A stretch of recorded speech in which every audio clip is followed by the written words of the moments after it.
La parole de Dieu est un trésor inestimable.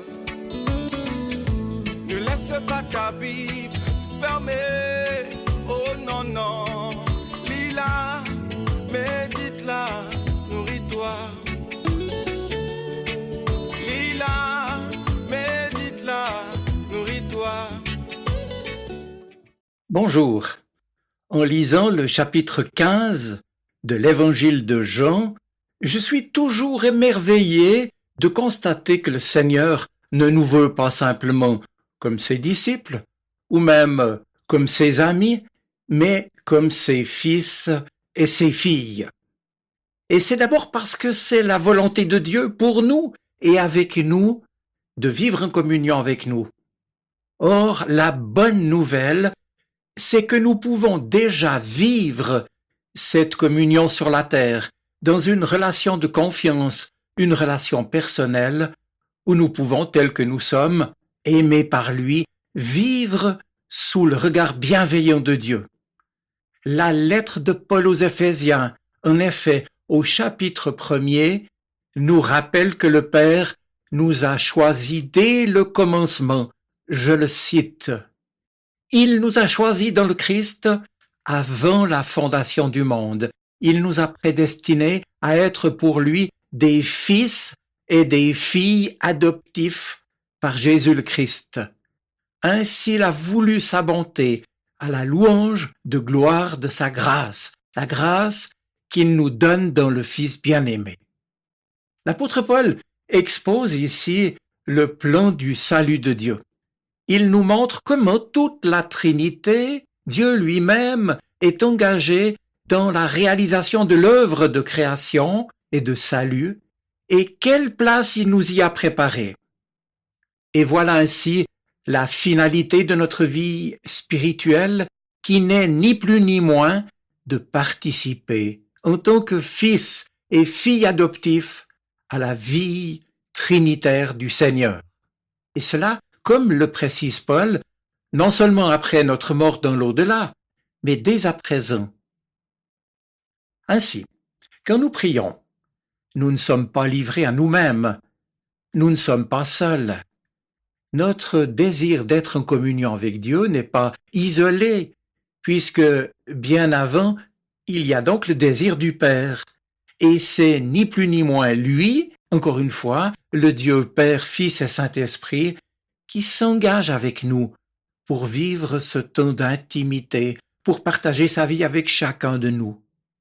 Et nous pouvons alors prendre conscience de ce à quoi nous sommes appelés et ce qui nous engage à prendre une attitude filiale, réalisant que nous ne sommes pas simplement disciples de Jésus-Christ, ses serviteurs, mais appelés à devenir fils et filles de Dieu, avec tous les privilèges immérités et toutes les conséquences que cela implique.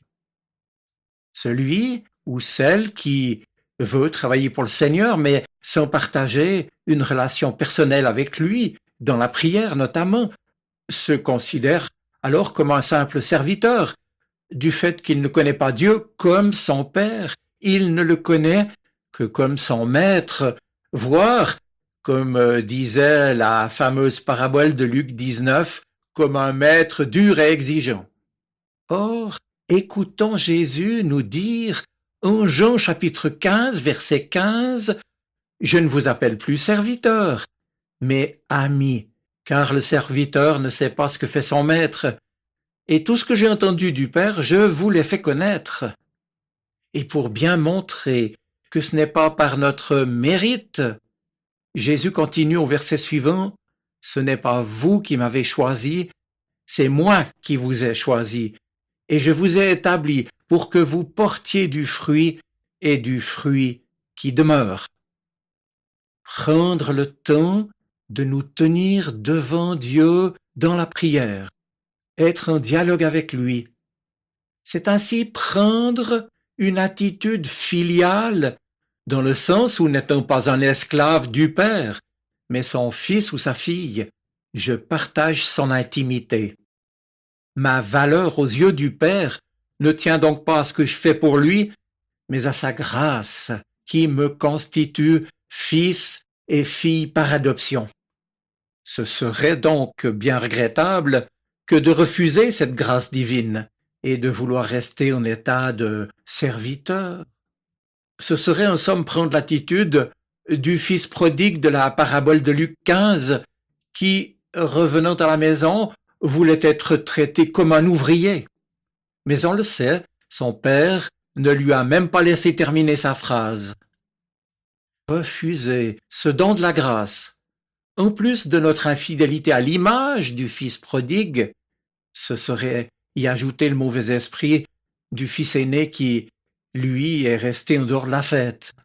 Ce serait surtout méconnaître le projet d'amour de Dieu notre Père que de ne pas nous recevoir comme lui nous considère, à savoir comme fils et filles, et de vouloir rester donc serviteurs.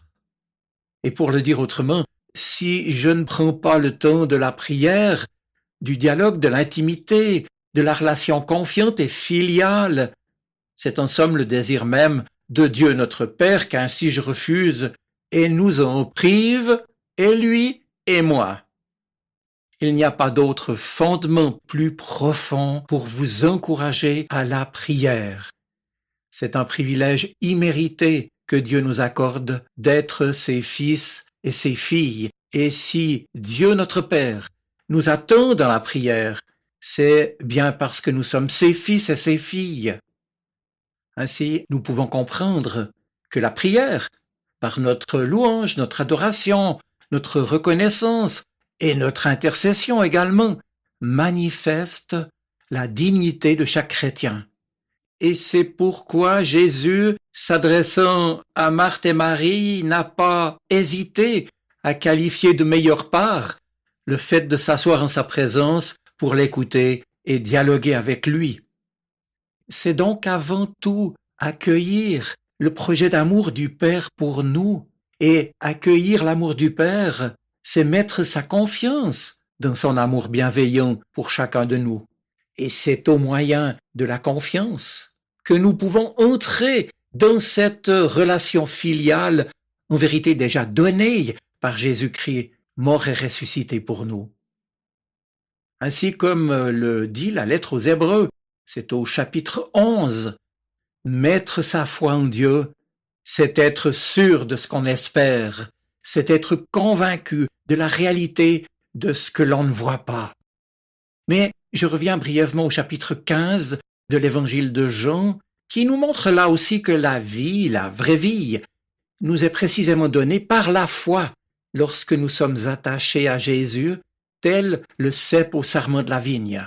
Alors seulement nous pouvons porter du fruit durant notre vie, son esprit agissant en nous.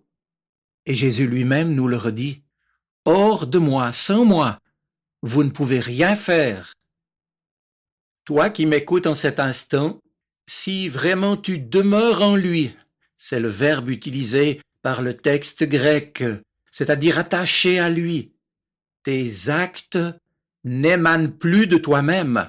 Et tu peux alors affirmer avec Jésus, c'est le Père qui demeure en moi, qui accomplit ses œuvres. Ce que ta vie produit de bon, c'est Dieu qui l'accomplit à travers toi. Maintenant, comme le dit Paul, c'est Christ qui vit en moi. Et si je vis dans la foi au Fils de Dieu qui s'est livré lui-même pour moi. Bref, ce n'est pas toi qui fais quelque chose pour Dieu, mais c'est lui qui fait tout pour toi. Et toi, en lui restant attaché, tu ne peux que lui témoigner ta reconnaissance pour sa fidélité et son amour. Tout est de lui. Mes amis, la foi qui attend tout de Dieu et qui lui remet toutes choses est une inépuisable source de paix et d'espérance. Dès lors, le dialogue que nous pouvons avoir avec notre Père céleste est le lieu privilégié pour vivre et pour nous renouveler dans notre relation filiale.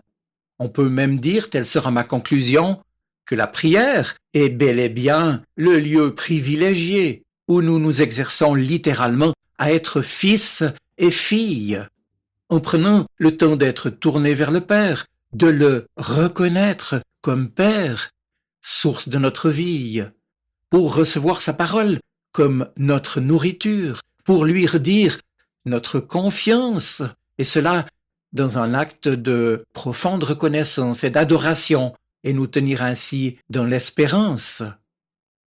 Assurément, la prière n'est pas une corvée, c'est un cadeau, la source de notre possible et de notre réconfort. Dieu notre Père nous y attend pour se réjouir avec nous et nous avec lui. Je vous souhaite une bonne semaine. Soyez bénis. Amen. La parole de Dieu est un trésor inestimable. Ne laisse pas ta Bible fermée.